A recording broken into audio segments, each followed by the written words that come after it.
CONACYT, en el Instituto de Investigaciones Jurídicas de la UNAM y ha desarrollado sus principales líneas de investigación entre lo que es el racismo y la racialización hacia poblaciones indígenas, migración laboral de familias de jornaleros originarios en la montaña de Guerrero, conformación de regiones agroindustriales y el trabajo y el trabajo de campo etnográfico. Su tesis, por eso digo que vale la pena presumirla, fue reconocida con el premio Arturo Warman a la mejor investigación del 2020. Elena, bienvenida seas a este seminario, que no sea la única vez que participas y que podamos contar contigo para seguir discutiendo estos temas que valen la pena tomar en consideración porque, pues, como sabemos, hace poco se acaba de aprobar la ley de semillas en México. Sin maíz no hay país, pero yo creo que son más semillas las que tenemos que tomar en consideración y la gente, quienes trabajan con esas semillas y guardan el conocimiento y que son muy importantes para el mismo desarrollo de las políticas alimentarias en nuestro país. Elena, no me canso de decir bienvenida seas y por favor, dinos qué necesitas, además de conectarte y pues te damos la palabra. Muchas gracias.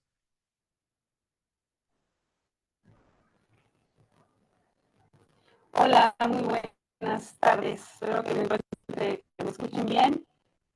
Tengo unos problemas como de red inestable, entonces espero que eso no genere muchos problemas. Y muchísimas gracias por la presentación, muchísimas gracias por la invitación. Me da mucho gusto verte aquí, Leonardo, me da mucho gusto ver a Luis Carlos Trenti, encontrarnos en otro espacio, en otro contexto.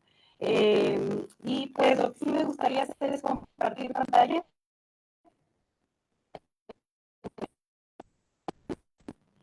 Entonces creo que esto Nos piden que si puedes apagar y encender otra vez tu micrófono porque sí se escucha un poco robotizado.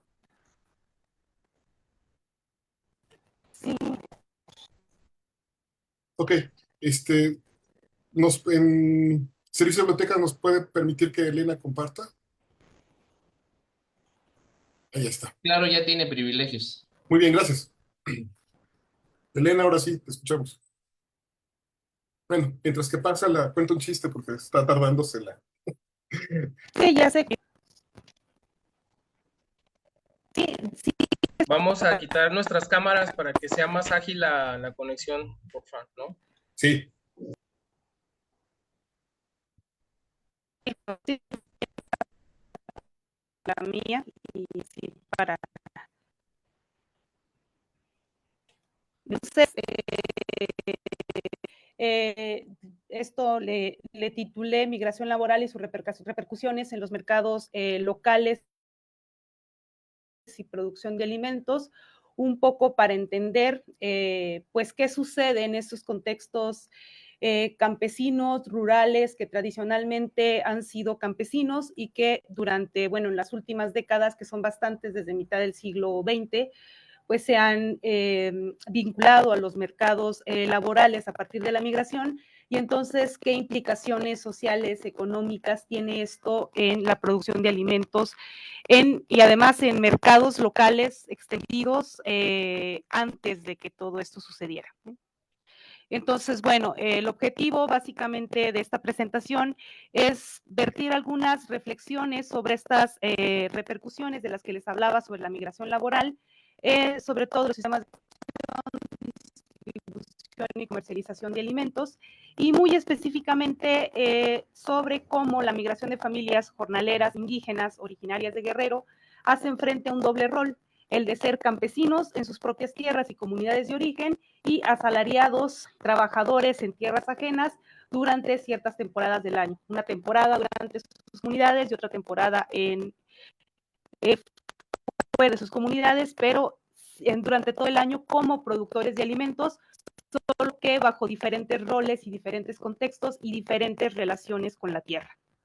Bueno, entonces, un poco explicarles de dónde surge esta presentación. Esta presentación, pues en realidad es parte de un proyecto mucho más amplio, un proyecto que tiene que ver, que tiene este título de Configuraciones racializadas del trabajo agrícola, racismo y violaciones a derechos laborales a raíz de la pandemia, y una mirada desde las familias jornaleras de la montaña de Guerrero, que es un proyecto de una estancia postdoctoral financiada por CONACYT, que actualmente llevo a cabo en el Instituto de Investigaciones Jurídicas de la UNAM, y que bueno, como parte de ese proyecto mayor, pues me he dado cuenta de una especie de contradicciones, ¿no? Un poco como la contradicción que le señalaba al inicio entre esto de que son trabajadores de su propia tierra, pero a la vez también es la gente que produce los alimentos o la gente que cultiva los alimentos en otras regiones del país. Y además otras contradicciones que tienen que ver con que dentro de sus comunidades de origen son comunidades que padecen altos índices de pobreza y marginación social, y por el otro lado, en las comunidades en los espacios laborales, pues más bien se dedican a trabajar como asalariados. Específicamente, esta investigación se centra en Guerrero, en la región montaña, y por eso, digamos, es el espacio en donde yo me voy a concentrar para este.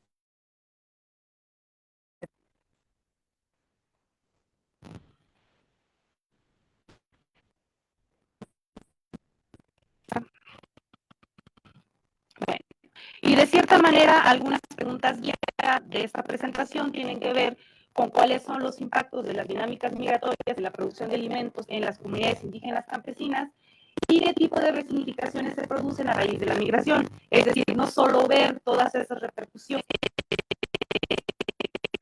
si bien pues son negativas dentro de los mercados locales y las formas tradicionales de producir alimentos, también hay que reconocer que resignificaciones, hay nuevos elementos que se adhieren y también formas en que desde las comunidades se adaptan a estos cambios, introducen nuevos elementos, ¿no? Por ejemplo, iglesias que están destinadas a el trabajo agrícola, santos que tienen que ver directamente con el trabajo agrícola, pero que están justamente adaptados con el ciclo agrícola tradicional y con la entonces, bueno, desde el inicio que hay una problemática que tiene que ver con una explosión de migración laboral de regiones indígenas que además coincide con la descapitalización del campo y con la desarticulación de amplias redes de economías campesinas que involucraban desde la distribución, de productos agrícolas en entornos locales, intercomunitarios, microrregionales, municipales, interestatales, y cómo estas economías campesinas, que representaban la base del trabajo comunitario y familiar, y el sustento de la vida comunitaria y el soporte de todo un aparato ritual festivo vinculado con el ciclo agrícola y con las producciones de las temporadas de escasez abundancia, que son las responsables de la articulación del tejido comunitario y de la reproducción de la vida social y comunitaria, sufren transformaciones a raíz de la migración laboral. Y entonces, por eso quisiera explicar un poco y dedicar parte de esta presentación a hablar sobre cómo se desarrolla en México, tiene desarrollo la Revolución Verde y cómo esta se relaciona con el proceso de la migración indígena. Para pasar después a explicar brevemente cuáles son estos impactos que se tiene de la migración indígena en la producción de alimentos y posteriormente unas que son más bien como reflexiones, no tanto como conclusiones ya aterrizadas, sobre cuáles son esas resignificaciones en torno a la relación con la tierra a partir de estos dos elementos. Entonces,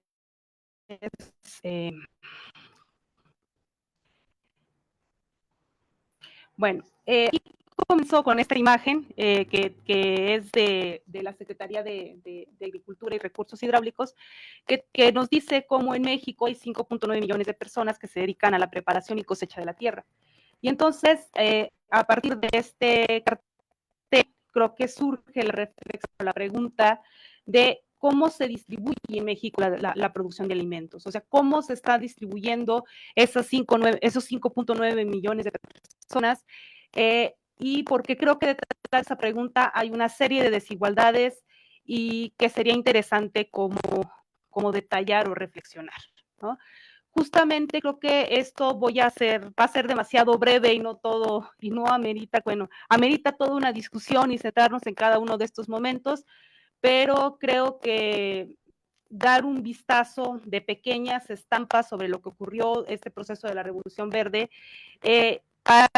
aterrizar en qué sucede con la migración indígena me parece un punto importante. Digo, no es una gran detalle ni toda la profundidad que requiere el tema, pero sí una serie de puntos para ayudarme a aterrizar las ideas centrales de esta presentación. Primero, una etapa que tiene que ver con la posrevolución y de cómo hay un impulso desde el gobierno hacia la industrialización del país y desde luego también a la modernización del campo.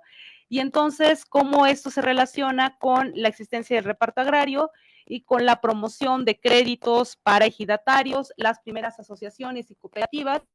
Y es decir, se alienta desde el gobierno pues sí, digamos, la industrialización con apoyos hacia el campo y, bueno, también en la ciudad.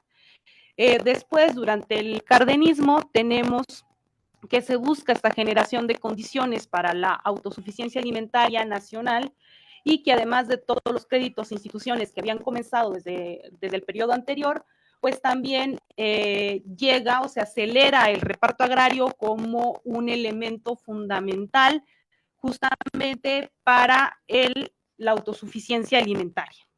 Y además de esto, pues hay toda una serie de inversiones que se da en la perforación de pozos, en la construcción de infraestructura para que existan como esas unidades agrícolas que sean productoras y que logren articular estos mercados locales y a gran escala, pero regionales, ¿no? Que tiene que ver también con la construcción de empresas, la tecnificación de la producción agrícola y también la inversión en las universidades para que se fomenten estas carreras de ingeniería, de agricultura y todo este fomento justamente para la tecnificación.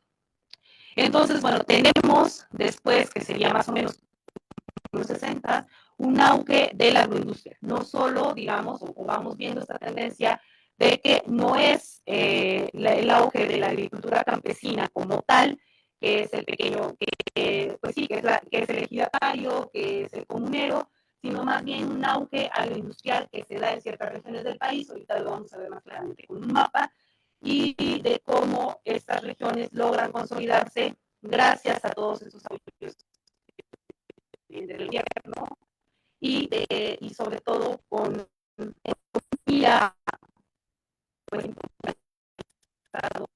en ciertos espacios.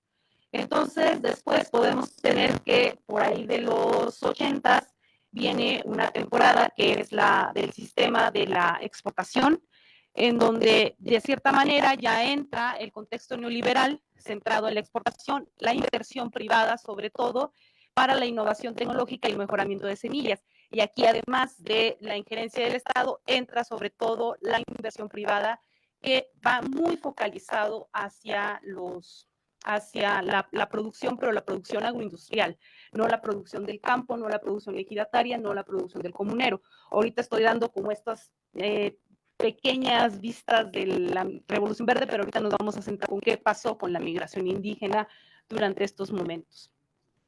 Y después, un siguiente momento que podría decirse que se extiende hasta la actualidad, que tiene que ver con el apogeo de las empresas transnacionales, que es no solo la consolidación de estas regiones, sino que ahora es a partir de grandes consorcios y de grandes empresas que se asocian e incluso la presencia de empresas extranjeras que están en México y que pues se dedican solo a producir y exportar fuera, ¿no? Que pocas cosas son las que se quedan en el país, como el caso de la reciente entrada de las verduras chinas que le llaman, que se daron en toda esta parte de Guanajuato, ¿no? Ahí es donde está floreciendo. Empezaron ahí como en partes de Tijuana, pero han encontrado un auge para florecer en todo el espacio de Guanajuato. Ahora, si vemos estos momentos respecto a la migración indígena, creo que podemos encontrar este espacio de contradicciones de los que les hablaba al inicio, ¿no? Por ejemplo, bueno, durante la época postrevolucionaria, dentro de las comunidades indígenas, dependiendo de las regiones, obviamente también cada región fue diferente. Específicamente para el caso de la montaña de Guerrero, el reparto agrario fue muy lento. Además, las condiciones orográficas del terreno en donde se encuentran las comunidades de la montaña, como su nombre lo dice, la montaña pues son barrancas la mayor parte de las comunidades, y las tierras tienen condiciones para favorecer la agricultura. Entonces, digamos, vamos a dejar en que fue bastante lento. Durante el cardenismo se sigue dando un avance muy lento del reparto agrario, y además lo que sucede en la región montaña, en Guerrero, es que surgen los primeros conflictos agrarios sobre los repartos de las tierras. Sí, todas estas cuestiones de que antes de la colonia las tierras y los límites eran otros distintos, y esto va a generar muchísimos pleitos intercomunitarios, interregionales, que no dejan que culmine pues el reparto agrario, ¿sí? Y finalmente, bueno, en esta década de los 60, que es el auge de la agroindustria, es donde se empiezan a reportar las primeras oleadas de migración laboral a las regiones del norte del país.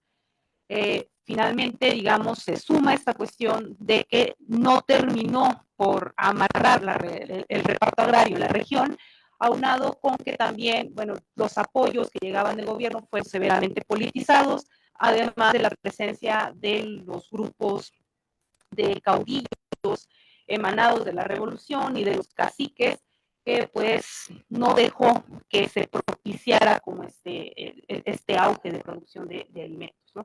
Hoy pasamos a otra etapa en donde les cuento cómo era la producción de alimentos antes de estas oleadas migratorias.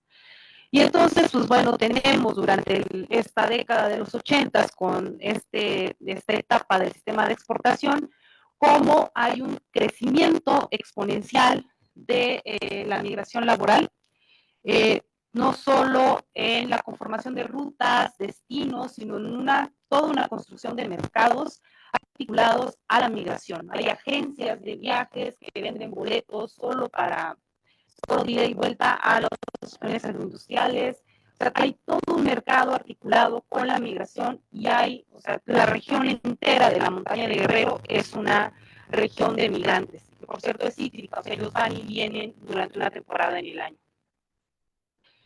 Y finalmente, en estas empresas tradicionales, pues otra vez es exponencial todavía lo que se veía en los 80, y lo que vemos es una mayor dependencia de las personas indígenas al trabajo agrícola, con condiciones que cada vez son más precarias. Si bien durante la década de los 80 se conformaban algunos sindicatos, actualmente eso ya es prácticamente imposible. Sí hay unas cuantas semillas de asociaciones sindicales, pero la realidad es que actualmente es muy difícil, bajo la facilidad de que como no son personas contratadas, pues se pueden, digamos, entre comillas, desechar fácilmente para las empresas, ¿no? Sobre todo en el caso de estas empresas, son este nuevo modelo de las verduras chinas que hablábamos en el caso transnacional, pues implica incluso la desfragmentación como del propio trabajo comunitario. O sea, las personas indígenas suelen trabajar como en grupos, en cuadrillas, organizan y así van haciendo una especie de trabajo colectivo para que pese menos el trabajo que todos se les pague de manera individual. Pero la propia dinámica del trabajo en la cultura china ya desarticula y desagrega esta forma comunitaria de trabajar, porque se trabaja de manera individual. Incluso prohíbe por la forma del trabajo que puedan platicar entre ellos, que vivan en el momento de trabajo para poder seguir debajo de un árbol, por ejemplo. Y no ahondo mucho en el tema porque justamente me desvío como del tema principal, porque es un tema bastante amplio. Y entonces, justamente lo que tenemos, a lo que quiere esta reconstrucción, y es muy simple, en realidad tiene cosas mucho más complejas, desde hablar de las cuestiones políticas y de los intereses detrás de toda la Revolución Verde y esto, pero que no me da el tiempo como de ahondar en ello. Pero lo que quiero decir es justamente cómo se conformaron estas regiones de manera distinta durante todo este recorrido del tiempo. Digamos, desde la posrevolución a la época actual, se conformaron unas regiones, sobre la parte noreste, del país, concentrado pues en Culiacán, en Sonora, en Baja California y Baja California Sur, que últimamente con las transnacionales se ha ampliado hacia la zona del Bajío. Y justamente, por otro lado, tenemos estas regiones indígenas que son las que expulsan personas trabajadoras agrícolas hacia estas regiones. Y estamos hablando de una migración que empezó en los 60s, estamos hablando de que ya va más de 50 años que está sucediendo en fenómeno. Además, otra contradicción importante que me parece interesante señalar es que, bueno, por ejemplo, aquí en la parte roja del mapa, del primer mapa, que es de Coneval, estos municipios en rojo es lo que constituye la región montaña en Guerrero, que es la parte que está mucho más colindante con Oaxaca, y que es la región y son los municipios con los índices de mayor pobreza en el estado de Guerrero, e incluso la región cuenta con algunos municipios que son en los índices los más pobres dentro del país, ¿no? Y que incluso en esos niveles del Coneval y de la pobreza llegan a compartir índices de pobreza con algunos de los municipios más pobres o comunidades más pobres a nivel mundial. Y no sé, es interesante la contradicción, ¿no? Justamente es como pensar que las personas que están cosechando los alimentos que se consumen a nivel nacional en los mercados y a nivel internacional son las personas que están padeciendo el hambre, la pobreza y la marginación. Y que además, bueno, en este último mapa también vemos cómo esa concentración de la pobreza está más hacia el sur y se diluye conforme se avanza hacia la parte del norte y, por ejemplo, pues en estas zonas agroindustriales del noroeste vemos como prácticamente estos índices de pobreza pues no son tan preocupantes como si lo son el sur. Y pues justamente esto es un poco la contradicción, ¿no? Con estos apoyos de Sembrando Vida, han focalizado la montaña de Guerrero, hay una serie de campañas y programas para revitalizar digamos, la vida campesina, pero que no amarran justamente por la migración. Pero creo que el problema de fondo no es la migración, o sea, justamente se venden como programas para erradicar la migración, pero creo que el problema es un problema de fondo que tiene que ver con que no, o con algo que la misma gente dice, o sea, ¿de qué me sirve sembrar durazno si al final no lo voy a poder vender? O sea, si el durazno solo me lo voy a poder comer yo, ¿de qué me sirve sembrar maíz si este maíz no lo voy a poder insertar, perdón, en los mercados, ¿no? O sea, ¿de qué sirve tener esa producción si no hay espacios donde venderlos y si al final todo es para mi autoconsumo y a veces ni eso? Y también cómo dentro de estos espacios pues ha tenido o tuvo gran relevancia estos comedores comunitarios y las campañas de cruzada contra el hambre, que es otra vez esa contradicción de cómo es posible que la gente que esté cosechando nuestros alimentos es la gente que está padeciendo el hambre en el país.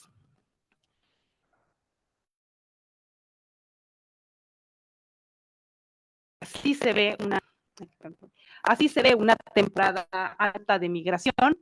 Sí, o sea, a veces, o sea, ya antes, en los 60 eran grupos de hombres que se iban al norte del país, después eran familias que iban por su propia cuenta, y pues ahora lo que vemos son estos oleados de comunidades enteras que contratan camiones, 3, 5 camiones, pueden ser hasta 8 camiones, para salir todos juntos a un campo en específico a trabajar durante una temporada.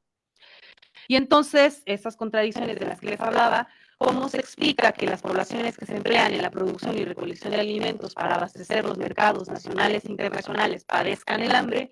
¿Y cómo se explica la desarticulación de mercados locales de producción de alimentos en contraste con el apogeo de los enclaves industriales en el país? Y por una parte, se benefició la consolidación de ciertos enclaves industriales y en el otro lado se descapitalizó la vida campesina como tal, quedando ese vacío y además forjando como todo este mercado laboral. Y además, bueno, entramos en otra lógica que no me va a dar tiempo para comentar, pero también tiene que ver con lo conveniente que es para las empresas tener esta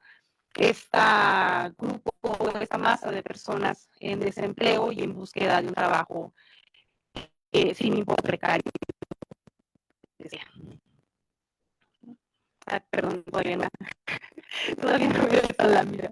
Entonces, pasando con el siguiente tema que tiene que ver con los impactos de la migración, Bueno, a grandes rasgos, antes, digamos, de todos estos periodos migratorios, en las comunidades indígenas, y esto pues no, esto es bien sabido y ha sido bastante documentado, en cómo la milpa era el centro como de toda la organización campesina, no solo en respecto a la producción de alimentos, sino con su base simbólica para la reproducción social y comunitaria. ¿Sí? Entonces, desde luego que estas comunidades se dedican, porque la fecha lo siguen haciendo, a la producción del maíz como la base y el sustento de su alimentación, junto con otros cultivos que pueden variar dependiendo de la temporada, entre la calabaza, entre el frijol, también, pues sí, la recolección de los quelites o la recolección de los hongos durante las temporadas de lluvia, todo esto para facilitar, digamos, la alimentación. Entonces, además de esta producción alimentaria dentro de las comunidades, también un mercado muy importante en la región montaña fue la comercialización de la palma y también de los tejidos de sombreros a partir de la palma, ¿no? Pero justamente lo que se ha documentado es cómo a partir de los 40 o de los 60, o sea, los apoyos y los créditos hacia la producción fueron cambiando, y junto también con los acaparadores de la compra de sombreros, que pagaban pues precios miserables y todavía a la fecha, por un trabajo que además de horas implica ir a recolectar la palma, implica otra serie de cosas, pues esa desarticulación también dejó como desprovista de sustento a estas comunidades. Y entonces algo que se ha visto de los impactos de la migración tiene que ver con la desarticulación de mercados locales que estaban basados en esa producción que ya les decía de estos alimentos, en donde, bueno, hay comunidades que producían maíz, que se dedicaban a venderlos dentro de las otras comunidades, o bien a bajar a estos grandes mercados que se hacían en ciertos pueblos específicos una vez a la semana, y que pues a la fecha pues están desarticulados, ¿no? Sí hay como algunas reminiscencias, pero que no se compara con lo que la gente dice que era en años anteriores. También hay una mayor dependencia al trabajo asalariado, y que además no es solo la dependencia al trabajo asalariado, es el tipo de trabajo asalariado, porque el trabajo agrícola es uno de los trabajos mayormente explotados en el mundo, ¿no? Es un trabajo sumamente precarizado y es un trabajo casi equiparable, como en algunos organismos de derechos humanos lo quieren llamar, casi a la esclavitud, ¿no? Incluso en espacios que se prestan a la trata de personas, donde se les lleva a un campo, no se les deja salir e incluso no se les paga nada durante meses. Y que llevó, digamos, a la producción de alimentos actualmente a solo de autoconsumo, y que esto a veces es insuficiente, ¿no? O sea, a mí en las comunidades de la montaña me han llegado a decir que tienen que salir a trabajar para comprar el maíz. O sea, producen maíz, pero el maíz que producen ni siquiera es alimento para ellos, ¿no? Muchas veces el maíz que producen queda solo para alimentar a los animales de aves de corral que luego suelen tener, o venderlos para que los puedan hacer alimento para el ganado. Entonces, a veces es incluso insuficiente, porque a pesar de producir maíz, ellos tienen que comprar los sacos de maíz para producir.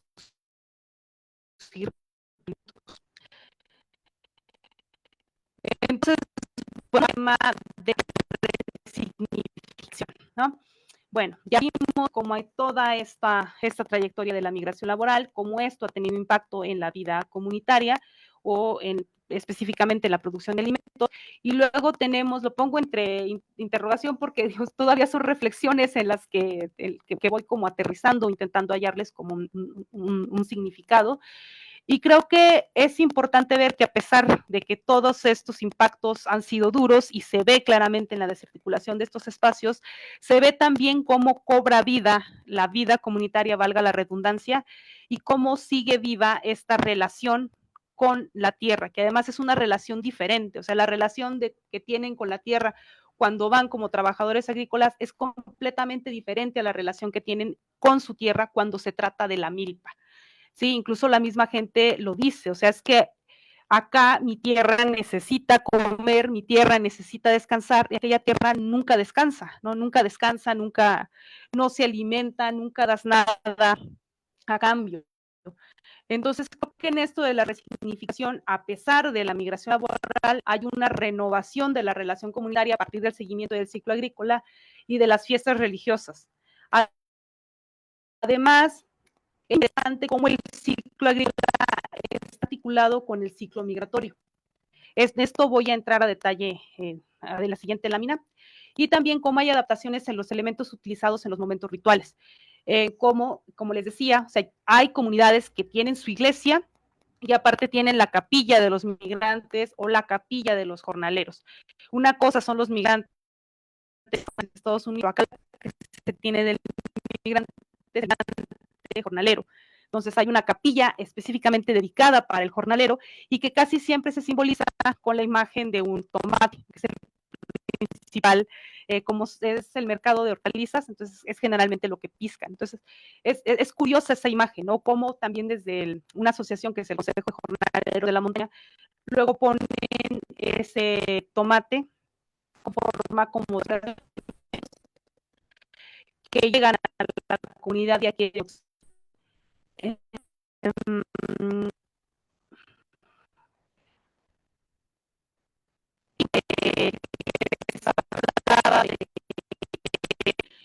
La temporada migratoria con los ciclos agrícolas. Y esto tiene que ver con esos ciclos de escasez abundancia y de la producción de alimentos. Por ejemplo, las fechas de la migración cíclica coinciden con el término de las épocas de cosecha. Y todas las salidas, independientemente del pueblo que se trate, coinciden con el paso de la fiesta principal. Claro que varía de pueblo en pueblo, pero la fiesta es generalmente, la fiesta grande es principalmente en las temporadas de cosecha, que empiezan más o menos como desde septiembre, agosto, o se pueden ir hasta finales de octubre, ¿no? Casi cerca del Día de Muertos o casi rayando el Día de Muertos. Entonces, después de la fiesta mayor es cuando la gente sale, y justamente desde la fiesta mayor de la cosecha, y de que para esa, o sea, nadie sale antes de que pase esa fecha, esa fecha importante. Y también al mismo tiempo regresan a las comunidades de origen cuando coincide con la época de siembras y con el comienzo de las lluvias. Entonces, hay gente, incluso me ha tocado gente que ha dejado de trabajar solo porque le toca cumplir algún papel específico como parte de las mayordomías, que se regresa antes debe de preparar ciertas cosas para la fiesta. También es importante decir que estas fiestas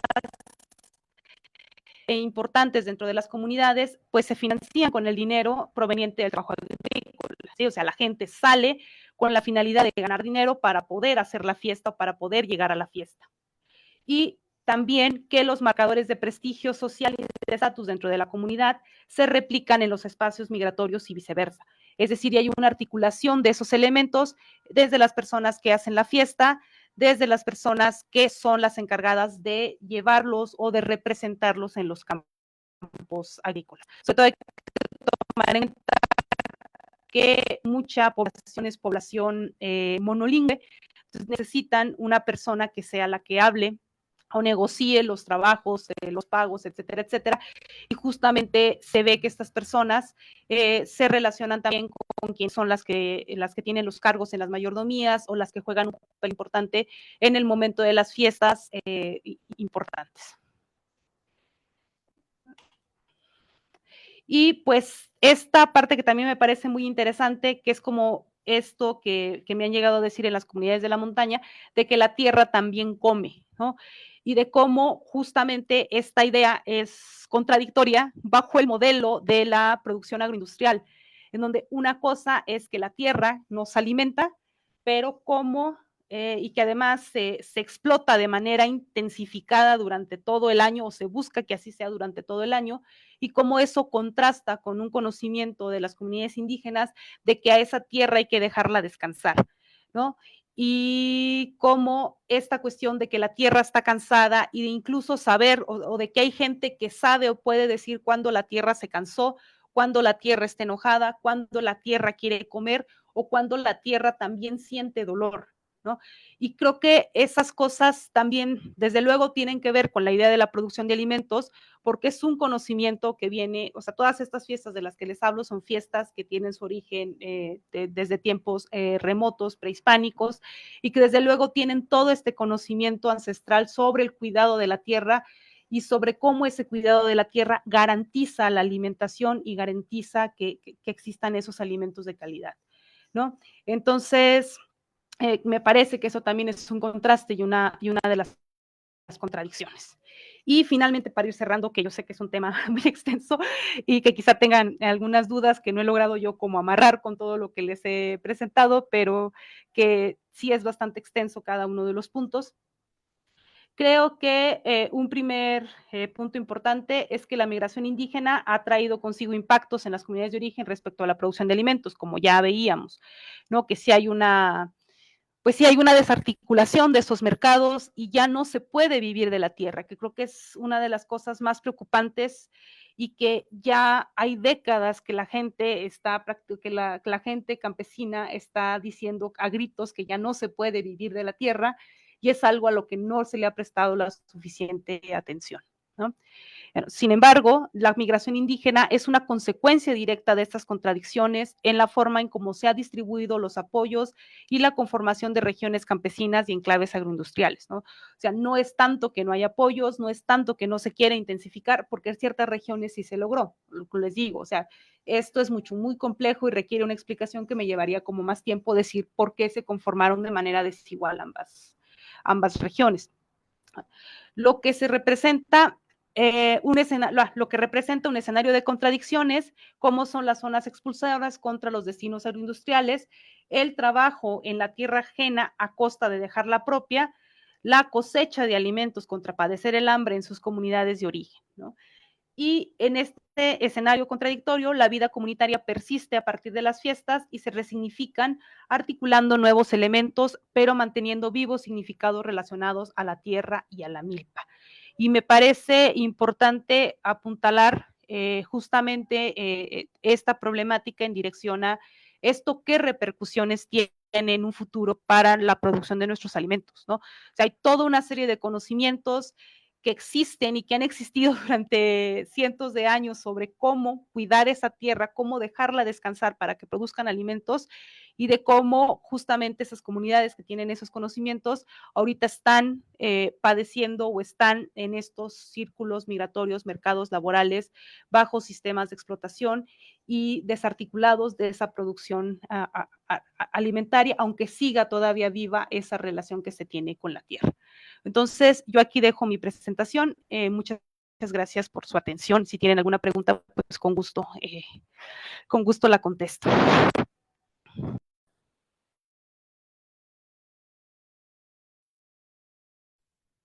Elena, gracias. Perdón. Oye, yo sí tengo preguntas. Y demos chance, ahorita revisan Facebook a ver si hay preguntas. Pero sí tengo preguntas. Yo también. Si quieres, Mónica, empezar, te presento a Mónica, estudiante, trabajadora con postdoctorado conmigo. Le doy pauta a Mónica mientras reviso yo el internet. ¿Sale? Mónica, adelante. Gracias. Hola, Elena. Pues mira, la verdad me gustó. Digo, como toda buena investigación, siempre deja más preguntas que respuestas, ¿no? Y yo tengo varias dudas. Yo nunca he trabajado con comunidades indígenas. La verdad, siempre he trabajado con comunidades campesinas de origen no indígena. Y hace poco tuve la posibilidad de hacer trabajo de campo en una comunidad migrante aquí en el Estado de México, que en principio, digamos, históricamente era una comunidad campesina, pero bueno, al cabo de unos 30 años para acá, se ha ido perdiendo cada vez más pues sí, el sistema de producción agrícola, ¿no? Y ahora ya es una comunidad que 100% se dedica a sobrevivir a partir de las remesas, como pasa con muchas comunidades no indígenas en el Estado de México. Y lo curioso y lo que me llama muchísimo la atención es que tú dices que la vida comunitaria en esa zona, en Guerrero, ¿no? Se resignifica a través de la tierra y las fiestas. Me parece súper interesante, te repito, nunca he trabajado con comunidades indígenas y migración, Pero por lo menos lo que pasa acá en el Estado de México a raíz de la pérdida de del sistema agrícola, la vida comunitaria sí se resignifica, pero no a partir de la tierra, se resignifica a partir de la creación de nuevas estructuras de poder. Y esas nuevas estructuras de poder se empiezan a gestar a través de tecnologías de la información y comunicación, de los celulares. La gente que migra tiene grupos de migrantes a través de redes sociales como WhatsApp, Facebook, etcétera, y es a través de esas redes sociales que siguen comandando y, digamos, resignificando la vida comunitaria de origen, ¿no? Porque es el grupo de migrantes quien decide qué tipo de pavimento se va a colocar en el pueblo, es el grupo de migrantes quien decide si se va o no a pintar la escuela, etcétera, etcétera, etcétera, ¿no? Entonces, digo, a lo mejor es contrastante, pero sí me gustaría que, no sé si tengas información o si, por ejemplo, en ese tipo de comunidades indígenas, también los migrantes han resignificado esta vida comunitaria a través de la gestación de nuevas estructuras. Digo, porque es algo que yo he visto, ¿no? Y bueno, estas estructuras están funcionando o tienen como plataforma las TICs. Esa sería como mi primer pregunta.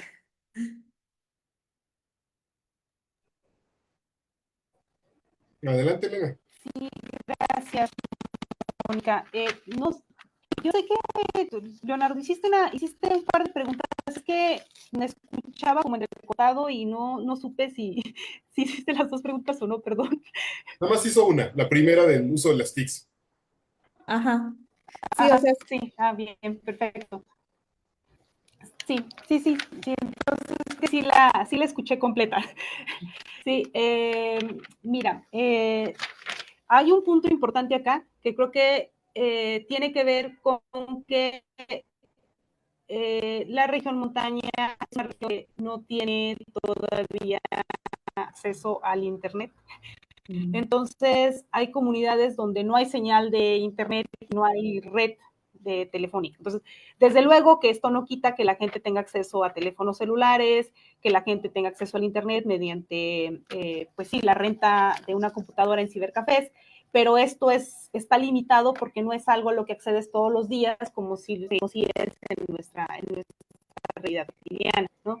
Entonces, desde luego que se han resignificado cosas y también se han resignificado estructuras de poder, como las llamas tú, en relación con el acceso a las tecnologías, ¿sí?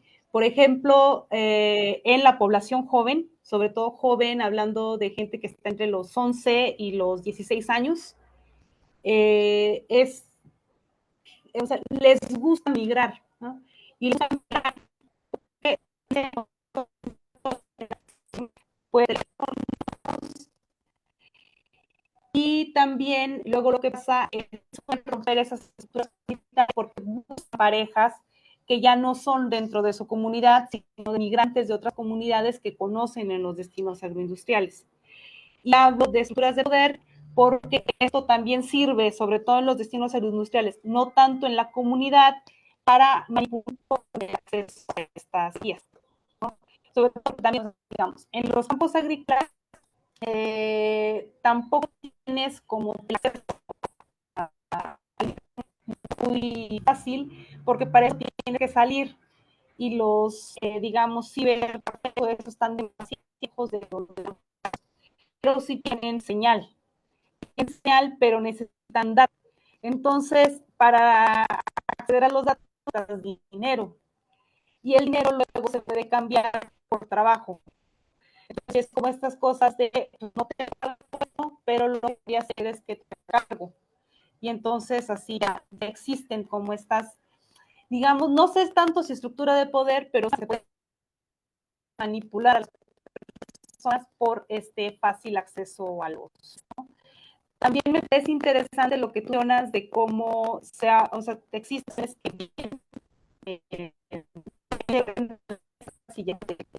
que parece pues muy fuerte, parece muy fuerte y me quedé pensando en si tiene que ver con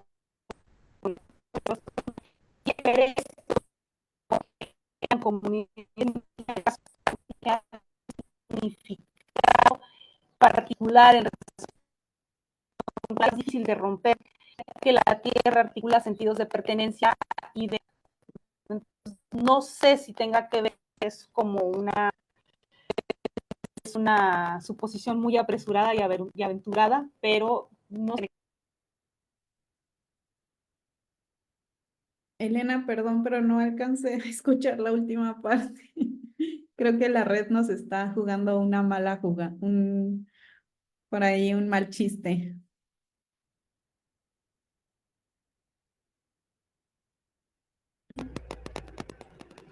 No ¿Desde sé, dónde me escuchaste bien? cuando empezaste a hablar de la rearticulación de la tierra, o sea, esa última partecita, ya no Ah, ya. pude escuchar bien. No sé si solamente Sí, fui yo o... yo creo que yo soy la que tiene una conexión medio inestable, Ah, pero sí, o sea, sin problema lo repito. O sea, que me sí. quedé pensando, o sea, como una manera de hipótesis que sería interesante corroborar, o sea, si el hecho de que sea una comunidad indígena hace que sea más difícil romper esa relación con la tierra, ¿no? Por esos sentidos específicos que hay desde la cosmovisión vinculado con lo que representa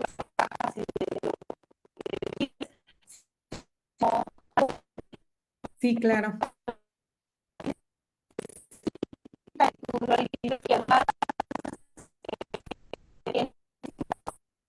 a un grupo ya ni en sentido comunitario por la migración. Cuando regreso a la fiesta, a las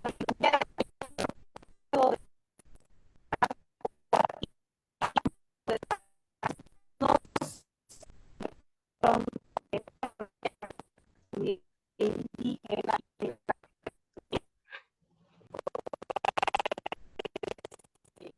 Elena, estamos perdiendo mucho la señal porque otra vez se cortó en la parte más importante. No porque no te hace importante, estoy molestando.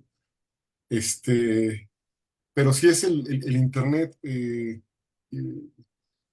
yo no voy a quedar con las ganas de preguntarte, a lo mejor después lo platicamos y te lo Por vamos a el, escribir para que nos los puedas contestar en algún otro momento un poquito más concreto, ¿no? Entonces le voy a pedir a Mónica que emitas otra pregunta para que luego emita las preguntas y pues tú nos escribas unos pequeños párrafos por correo para poderles dar fin, porque sí, tristemente el internet no está jugando una mala pasada. Te sí, oímos no, muy cortada. Empiezas muy bien y de pronto pum, se corta todo, ¿no? Entonces, ¿qué te parece, Elena? ¿Está bien? bueno, y rápido así, la segunda es como pregunta, comentario. Em, Fíjate que yo siempre he sido de la opinión, digo, me llama mucho la atención, ¿no? Que digas que sí, efectivamente, el sector rural en México es un sector que expulsa población en gran parte porque tenemos tierras cansadas y desde la década más o menos de los 70 tenemos un suelo que ya no nos está rindiendo lo que nos debe de rendir a nivel agropecuario. Sin embargo, yo sí creo firmemente que tenemos que aprender a diferenciar lo que sería la milpa y el sistema de traspatio con lo que sería el sistema de producción como tal. Para mí, un sistema de producción de pequeña escala incluso te puede permitir la manutención de las familias campesinas. De hecho, para la FAO, por ejemplo, la pequeña escala es donde deberíamos de estar invirtiendo porque FAO y Banco Mundial creen firmemente que ahí es donde podemos dinamizar las economías rurales, ¿no? Quizá el problema es que muchas de estas comunidades indígenas de las que nos hablas, y por ejemplo en el caso de las comunidades que no tienen origen indígena y que también son grandes expulsoras, es que no tienen como tal una actividad agropecuaria en pequeña escala. Se han dedicado exclusivamente al traspatio y a la milpa. Y el traspatio y la milpa, definitivamente con suelos cansados, es difícil que nos dé más allá del autoabasto. Entonces, es lógico pensar que nuestros migrantes o, bueno, nuestra gente campesina busca salir y busca insertarse en otros lados. Te lo digo porque yo también he tenido el caso de trabajar con varias comunidades que se dedican a la pequeña escala adicional a la milpa y el sistema de traspatio. Y bueno, han encontrado en estos sistemas agropecuarios de pequeña escala este medio de subsistencia que va más allá del autoabasto, ¿no? Y bueno, te puedo hablar de producción de leche, por ejemplo, en el Estado de México, de producción de quesos en los Altos de Jalisco, que también por ahí hay zonas que son pequeña escala, ¿no? De producción de lácteos también en algunas partes de Veracruz. Te puedo hablar, por ejemplo, de producciones cafetaleras, que también son consideradas pequeña escala en Chiapas, ¿no? En Veracruz, y que es una agricultura de pequeña escala, ojo, que nada tendría que ver con traspatio y nada tendría que ver con milpa, con sistema milpa. Entonces, bueno, para mí, y esto nada más es como un comentario a la mesa, a mí sí me gustaría que aprendiéramos a diferenciar estos dos sistemas. Nada más. Gracias. Gracias, Moni. Elena, ¿intentamos que platiques algo o, como te decía, porque no me contestaste?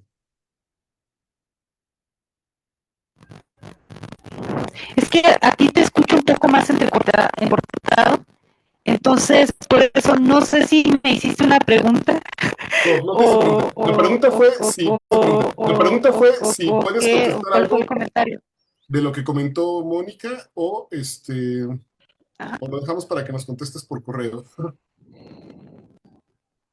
No, pues puedo, si hay tiempo todavía creo que puedo contestar algo Sí, que hay yo creo tiempo. que tendría que ver, o sea, no, sí, o sea, no es como una respuesta directa a lo que está diciendo, pero yo creo que justamente el tema de por qué estas comunidades campesinas están justamente desarticulándose, nos sigue hablando de temas que tienen que ver ya con estructuras de poder, ¿no? Y estructuras políticas y la forma en cómo pues están distribuyendo no solo los apoyos, sino justamente tiene que ver con quién compites, ¿no? Creo que una cosa es lo que mencionas tú del comercio a pequeña escala, pero también tiene que ver con estas grandes empresas que justamente no quieren competencia y que además son las empresas que además de que no quieren competencia, les conviene tener esta mano de obra que cobra menos que la mano de obra local, ¿sí? Por justamente hacer el mismo trabajo y hacerlo todavía el doble de pesado. Creo que eso también es interesante y creo que también a nivel local y nivel regional es importante el papel que juegan los cacicazgos en estas conformaciones de estructuras de poder y de cómo los cacicazgos en algunas zonas han dificultado que la gente pueda sobrevivir de lo que produce, ¿no? Creo que eso es un punto importante. O sea, cuando tienes acaparadores, cuando tienes caciques que controlan esos acaparadores, es muy difícil realmente que puedas sostener una economía familiar o comunitaria que te permita sobrevivir de eso. Y lo dejo ahí. Gracias. Fíjate qué interesante porque al final lo que planteamos es que son condiciones diferentes en situaciones diferentes, ¿no? Y sí, por lo tanto necesitamos aclarar las cosas. Hace unas sesiones Ramón Mariaca de Chiapas nos comentaba algo sobre la agricultura tradicional chapaneca y la pregunta triste, sobre todo porque la respuesta fue más triste que la pregunta fue, se están reproduciendo esos sistemas de producción tradicional y dice, bueno, es que la mayoría de los productores son mayores de 60 años y no hay gente pequeña que quiera reproducir ese sistema, ¿no? Lo cual implica que se quiere perder. Pero a lo que voy es por las diferencias de temáticas y de contenidos y la riqueza de hacer este seminario y buscar la publicación al final de las diferentes ponencias para presentar los casos, porque son casos diferentes a nivel nacional y tenemos, bueno, un caso de mercados a nivel internacional, pero vale la pena. Mi pregunta gira en torno a la organización de la migración para ser eh, trabajadores agrícolas en otra zona. En San Luis Potosí se ha estudiado mucho cómo los enganchadores, desde la Huasteca, desde Veracruz, se han llevado los diferentes invernaderos, ¿no? Y cómo se han creado microempresas familiares que fueron trabajadores de cortadores en los invernaderos, pero ahora viven de enganchar gente, ¿no?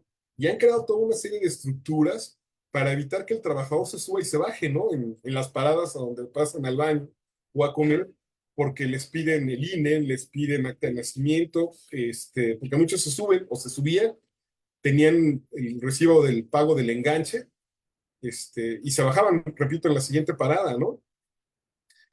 Algunos se llegaban a bajar hasta más lejos porque buscaban ir a otros lugares.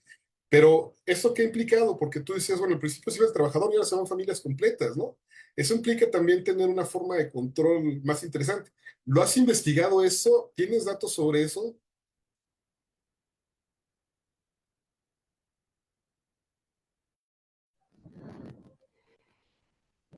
Sí, sí, mira, ese tema es muy interesante, ¿no? Sobre todo porque hay como distintos tipos de enganche o distintos tipos de roles que cumple la gente que los engancha.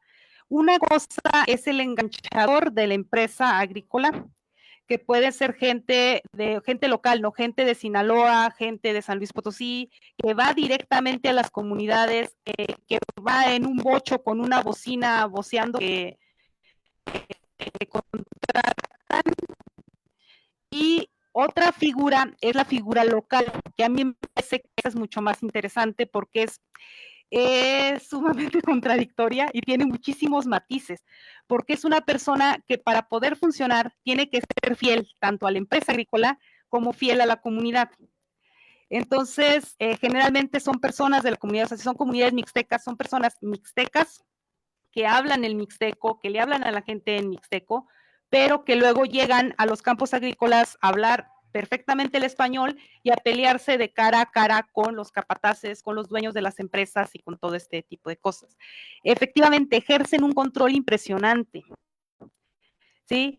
Y ese control está basado justamente en la legitimidad y la legitimidad que juegan como miembros de la comunidad.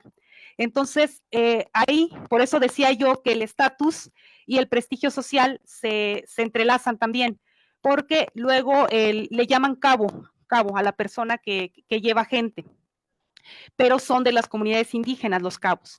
Entonces luego ves estos cabos que tienen un poco como la gente de Antorcha Popular, sus casas de 2 pisos, de material,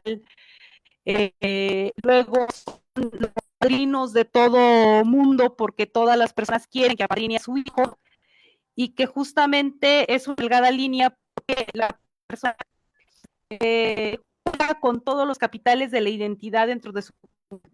Juega con ser el más mixteco de los mixtecos, si es de una comunidad mixteca, porque si no sabe que la gente se le puede revelar o echarse encima. Y es gente que desde luego controla absolutamente todo, ¿no? Controla desde cómo van a mirar, desde el transporte en el que se van a ir, desde luego que también gana por cada uno de estos negocios, todas las de microempresas familiares que se dedican a mover migrantes, y justamente estos cabos de ahí van ganando dinero de contratar ese servicio, dinero de contratarles el lugar donde van a comer, entonces van a bajar a comer y van a bajar a comer solo en esa hora, porque además la coerción es fuerte pero disimulada, porque la coerción puede llegar pues, de no contratarlos o incluso de que en la comunidad no les hablen, ¿no? Porque es un personaje local que tiene mucha fuerza a nivel local. Entonces la coerción es tan fuerte porque puede llegar a ese grado, al grado de que dentro de la comunidad ya no lo quieran, o sea, no solo te quedas sin el trabajo, sino que en la comunidad te ven mal porque tuviste un problema con el cabo. ¿Sí? Entonces, efectivamente, todo un sistema y es diferente de acuerdo a la región que se trate y a los grupos que se trate. O sea, hay mercados que venden actas de nacimiento falsas. ¿No? Y además, a mí lo que me llama la atención es que es evidente que es falsa el acta de nacimiento y aún así las empresas se hacen las de la vista gorda. Pero digo, hay empresas que se mueven ahí y obviamente en ese esquema, cuando tú tienes 16 años o 15 y entregas un acta de nacimiento falsa, la coerción está en que van a decir que tú tenías un acta, que presentaste un acta falsa. Entonces, por ahí está la manipulación y la coerción, de que no puedes moverte, no puedes salir de ahí porque tienen ese secreto consigo, ¿no? De que saben que presentaste un acta falsa. Y en realidad, el acta falsa, todo mundo sabe que es un acta falsa. El punto es cómo puede jugar eso a nivel de coerción. Pero sí es un tema muy interesante. El problema es que justamente, o sea, te enteras de esas cosas de voz y de chisme con la gente, pero los cabos no quieren hablar de eso, luego ya es difícil cómo hacerlo, o sea, publicarlo, o es difícil entrar en ese detalle porque son detalles que nadie quiere que se digan, ¿no? Bueno, yo creo que tenemos muchos elementos para seguir discutiendo. Vamos a querer hacer esto a manera de seminario también para finales de este año o principios del próximo, y estarás invitada a seguir presentando y discutiendo, ¿no? Elena, de verdad ha sido un placer verte, escucharte. Le voy a dar la palabra a Trenti para... Sí, hola Elena, mucho gusto volver a verte y escucharte, por supuesto. Por aquí tienes un comentario en Facebook de una fan.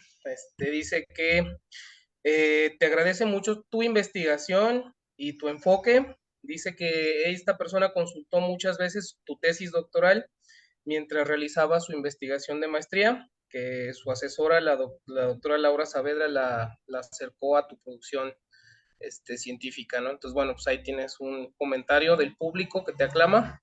Y bueno, por otro lado, ya no te voy a hacer preguntas porque sé que la comunicación ahorita no nos está funcionando muy bien, pero sí me encantaría platicar contigo después acerca de lo que encontraste, en particular lo que tiene que ver con este asunto del salario por tiempo que se llama, que es este salario que se paga por una temporada y después la gente se tiene que ir, ¿no? Y eso obviamente es un valor agregado para las empresas agrícolas y las empresas productoras de, pues de lo que sea que produzcan, ¿no? Y donde trabajan estas personas. Y me gustaría mucho platicarlo, pero yo creo que va a ser en otra ocasión. Pero bueno, pues te agradecemos mucho tu participación y bueno, nomás déjenme un momentito, comparto pantalla. ¿Dónde está? Aquí. Bueno, pues a nombre de la Universidad Autónoma de San Luis Potosí, la Facultad de Ciencias Sociales y Humanidades, te otorgamos el presente reconocimiento a la doctora Elena Herrera Amaya por su valiosa participación el día de hoy y su muy interesante ponencia. Te agradecemos mucho, Elena. No sé si alguien tiene más algo que agregar de mis compañeros o tú misma, Elena. Adelante. Yo quería decir que te tenías que agregar al equipo que estamos construyendo, tanto Mónica como Luis Carlos Trenti y tu servidor, para discutir varias cosas, ¿no? Que como verás por las temáticas, cada quien trabaja algo diferente, pero hemos empezado a discutir bonito desde forma académica y estás invitada a jalar con los tres, ¿no? Es lo que quería decir además, Elena. No sé si tú quieras decir algo más.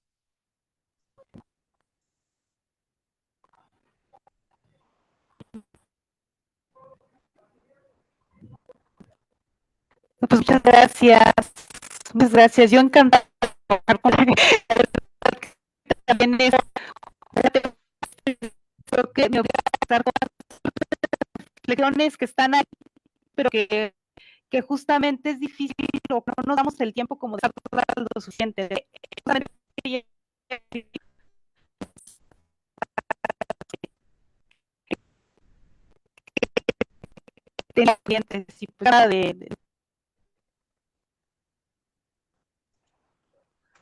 Perdón, Elena, no te escuchamos nada. ¿Puedes volver a repetir? Es que está muy mal la comunicación.